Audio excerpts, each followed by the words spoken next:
Hello everyone, let me introduce myself. My name is Putra Surya. You can call me Raja.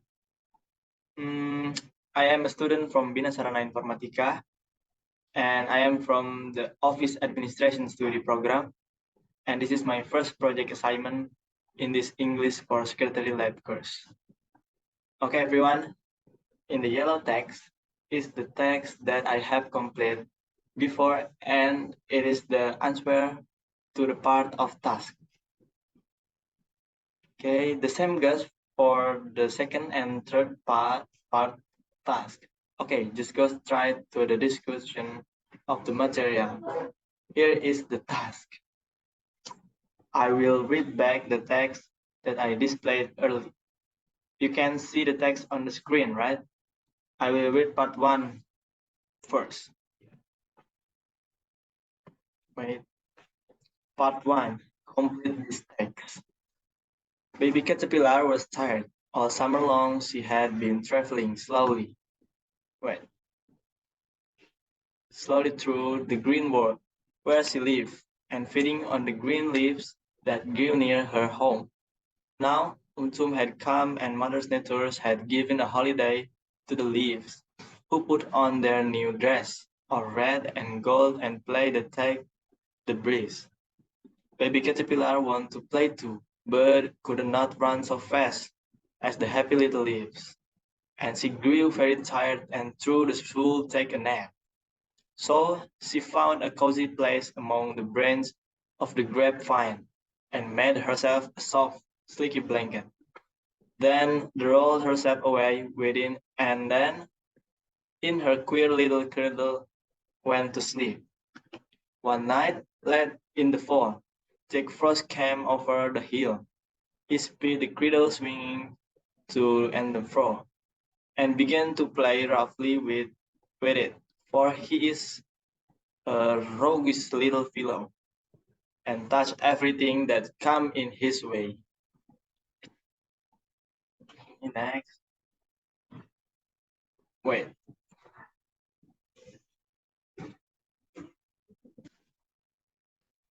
Uh,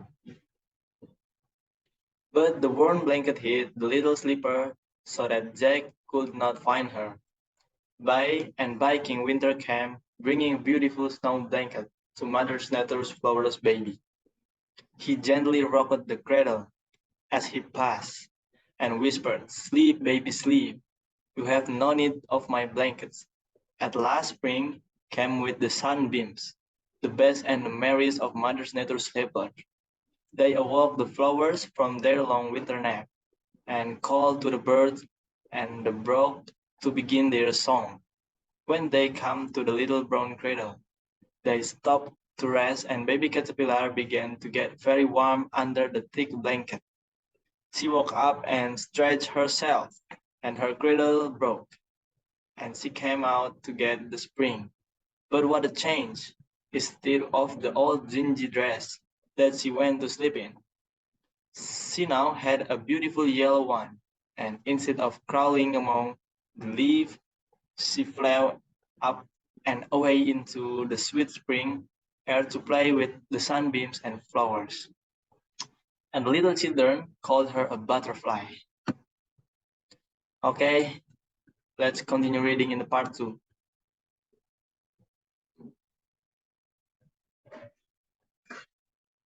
Okay, part 2. Complete the dialogue.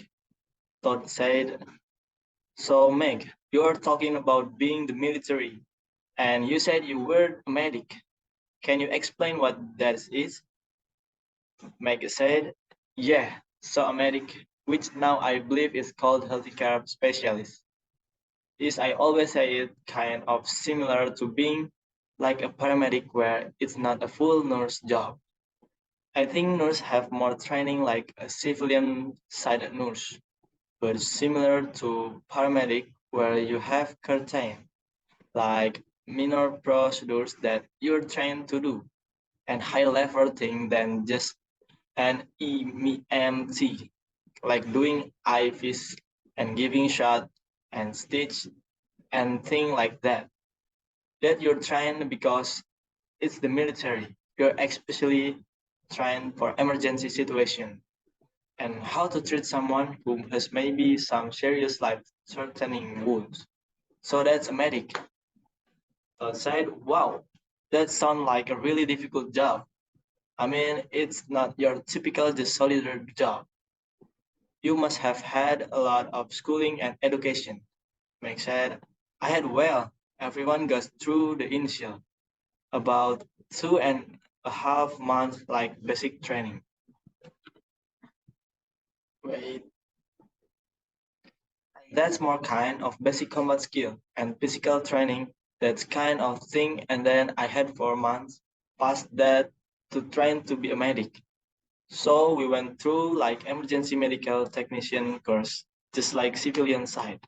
I got certified with that, and then we had additional training for the military skill like IVs and emergency procedures. That kind of thing. Thought aside, right? Can you explain what IV is? IV is an intravenous, like getting fluids into your body. So if you've been injured and you lost a lot of blood, or maybe you're dehydrated and you need some fluid in your body quickly, then we stick a needle into your vein, and then the fluid go in, and the needle comes back out, but a little tube stay in, and then you can get fluid quickly that way. That's it. So anybody that's been to the doctor know what that's always kind of anxious moment when the nurse or the person is going to stick the needle in. Where you good at doing that, Meg? So once I learned how to do it, I think I was pretty good, and I actually enjoy doing it. Not in a creepy way, but it was, I guess, because I was decent at it, that it was a part of my job that I enjoy. But for myself, before we went through the training, I actually become dehydrated and need to get an IV myself. And I was terrified because I really had as than before in my life. And so the nurse was going to come, put the needle in my arm. And I was like, no, isn't there another? I like just drink a lot of water. And she was saying, aren't you going to be a medic? And I was like, I haven't tried yet, right? So I said, oh, that's cool, yeah. I was recently in the hospital and they had me strapped up for both the blood and for the water, the intravenous drip. And it's annoying because you can really move. Like if you want to get up and walk anywhere, you're strapped with all these tubes. And it's not very convenient. Meg said, yeah. Or at least you have to careful. When I was getting the IV, I didn't know what the needle doesn't stay in your arm. Now, for something, I do. For blood, maybe it's different. I'm not sure, but yeah. So I was trying to be so careful too. But you still want it to go well. So you don't want to move very much. Todd said, right. So what percentage of people would say you said freak out when they get the needle? Meg said, probably 90 or 95%. 12, Todd said, oh, really? Yeah. Even two armed guys would come in and they be, oh, I'm fine. And they be like, well, we need to give you an IV. They be like, oh, Todd, right, yeah. Nobody likes that. Mike said, no. Todd, so you trust him not. You were in the medical profession and then you moved to education. Why did you leave the medical profession for education? Makes it. Yeah, that's interesting because I'm become to medical in the military because I threw after 15 when I could continue college that I would be a nurse or a doctor. But my time serving as a medic helped me learn that was not what I wanted to do for my career after all.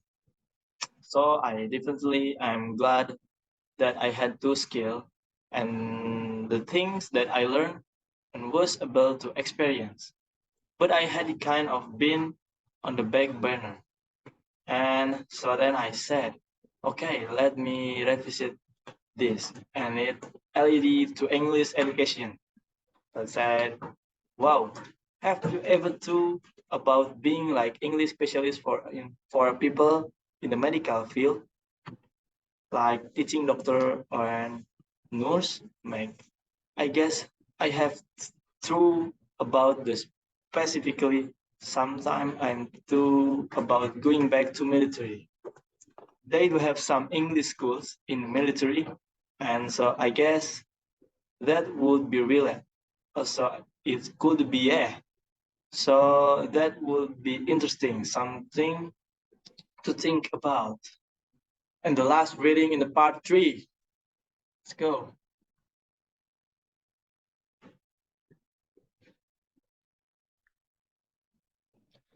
Part 3.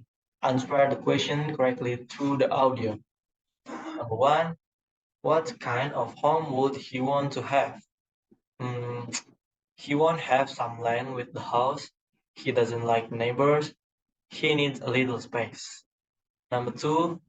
What would he like to live near? On an island with beautiful views, pine trees, lot of lakes, hills, things like that. Number 3. What do they talk about? They talk about ideal house.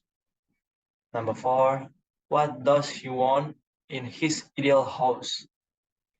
Big bedroom, small bedroom, big kitchen, small kitchen, bigger is better. A two-car garage is also good. Maybe I can put a small library, last book, maybe a pool table, but one room that I can use to do what I want.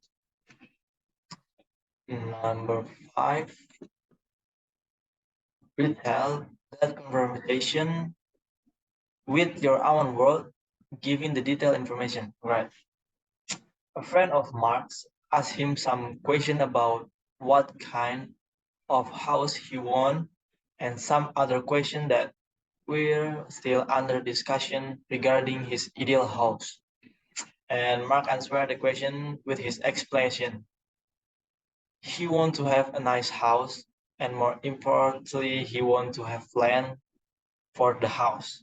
He didn't want the distance from his neighbors to be limited to 3 meters. He wanted to have a little space. And he wanted to live in America. Mark explained his ideal house. He wants to have a big bedroom, a small bedroom, a big kitchen, a small kitchen. The bigger, the better. A garage for 2 cars would be good too. Maybe I could put a small library, large book, maybe a pool table, but one room that I could use to do what I want. Okay, guys, thanks for watching this video. I'm Raja Putra Surya. See you at the next project. Bye bye.